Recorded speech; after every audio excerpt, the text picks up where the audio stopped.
On the other line, we have Mr. Mick Whitty. Is it raining there where you are? It's died off a little bit, but I'm in my hammock in the woods. In the woods, just out of... So some things haven't changed, but I'm outside of St David's this morning. Oh, in lovely rainy Pembrokeshire. I was going to say that's a perfect cue up for how things were when you were living in Aber and how we first met, because you were living in the woods then, weren't you? I was living in the woods up above in Bluebell Woods up above the university, and it was raining then as well. Yeah, it does rain in Wales. I'm sorry about that, because where you were born and brought up, of course, in the lovely land of Australia, slightly controversial land of Australia because of certain things going on at the moment, but we won't talk about that. We won't talk about that. So listen, Mick, your journey is a very interesting one, and when we first met, you weren't really in a very good place. But you managed over a few months to sort that out and get yourself back on track mentally. And you decided then that you were going to change your life completely, didn't you? And you started on this plan, this journey, this adventure, really. Can you tell us a bit about it? Yes, well, it would have been, when we first met, would have 2014, I think. And I, through a number of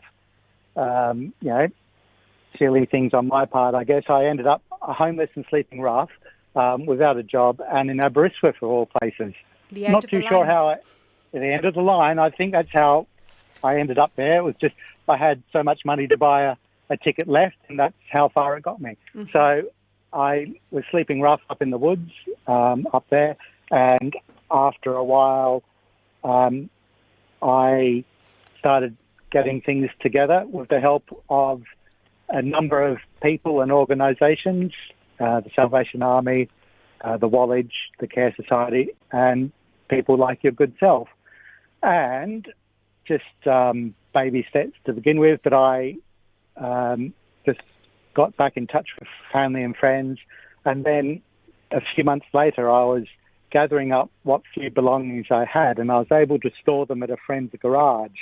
And while just going through a few boxes, I rediscovered, I always knew I had it, but I rediscovered my grandfather's 1916 diary that he wrote while serving in the Australian Army on the Western Front. So I thought, that's going to be a centenary coming up the following year. So I thought I would retrace that journey or that diary as best I could geographically through France and Belgium. So that's what I had in mind to do, and I told enough friends that I was going to do that I couldn't sort of back out when I then discovered that he spent the first 3 months of 1916 in Egypt as part of the transportation across from Australia. And at the time, Egypt was a step too far away, so I substituted those 3 months of 1916 for 3 months in Gallipoli in 2016, because I was able to get there. A friend gave me a mountain bike, so I cycled from Ambleside down through Aberystwyth and then out to Gallipoli. And while I was there, I thought I'd take the opportunity to cycle to all 33 Commonwealth War Grave cemeteries that are along the Gallipoli Peninsula. And then, having done that, that was a bit of an achievement. I don't think many people have gone to all 33. They usually just go to the big ones, Lone Pine and Anzac Cove. So then I was back on track to cycle across to Marseille to try and get there the same day that my grandfather arrived 100 years later, and then cycled up to the Western Front.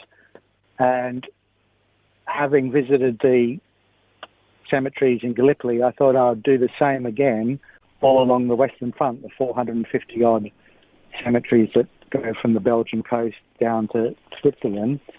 And it's a bit like doing the Wainwrights or the Munros. It gives the trip structure, just tick, tick, tick.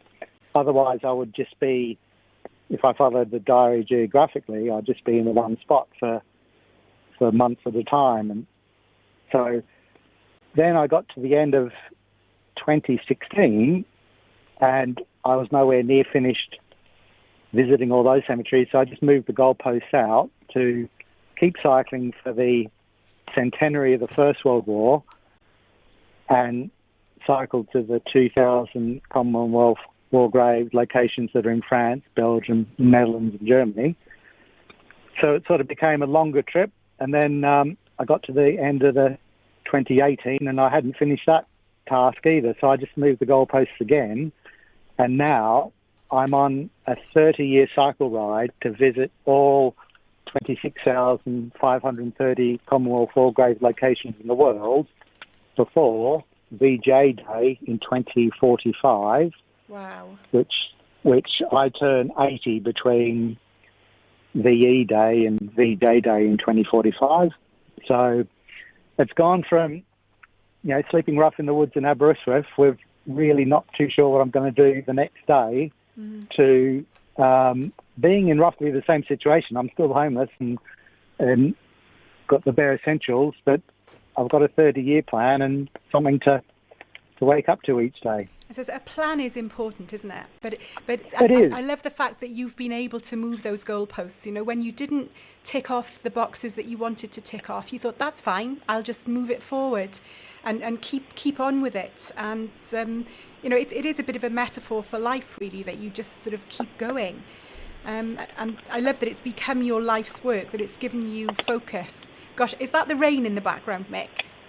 Well, it's not too heavy, but I'm underneath my tarp, so I hope you can hear me okay. I can hear you. Yeah, you're coming through loud and clear. So tell our listeners how they can follow your journey if they want to. I mean, I know that you were interviewed on the Humans of Aberystwyth page just before you set off on that journey, and that you have several social media platforms. Tell us about those. Oh yes, I'm on primarily I'm on Facebook. So if users or listeners like to follow me, they could type in 36525 days, DAYS, into Facebook, and it should come up with my page. 36525 is the number of days in a century, so it's 365 days times 100 plus 25 for leap years. Right. And I'm also on Instagram. MICWHITTY, and I've got a couple of short videos and documentaries I've filmed, and they're on Vimeo. So it's vimeo.com/MICWHITTY. Great, that's really good.